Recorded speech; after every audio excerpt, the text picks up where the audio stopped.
জীবনে কিন্তু শেখার শেষ নেই, সবসময় আপনি শিখতে পারেন। সেদিন আমার এক বড় ভাইয়ের সাথে দেখা হলো এখানে, অনেক বছর পরে। তো তিনি একটা রেস্টুরেন্টে বসে কথা বলছিলেন, বললেন যে শাকিম, আমি দেখতে পাচ্ছি একটা huge changes in your life, so can you tell me a bit of the story, কি কীভাবে এটা তুমি করলে।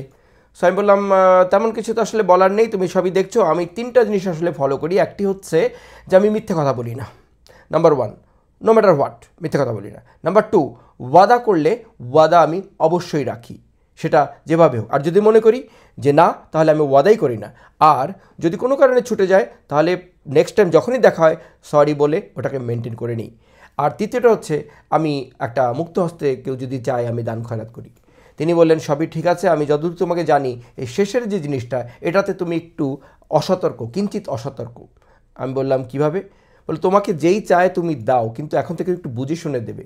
আমি দেখলাম যে কথা আসলে সত্য, এখন থেকে বুঝে শুনে দিতে হবে।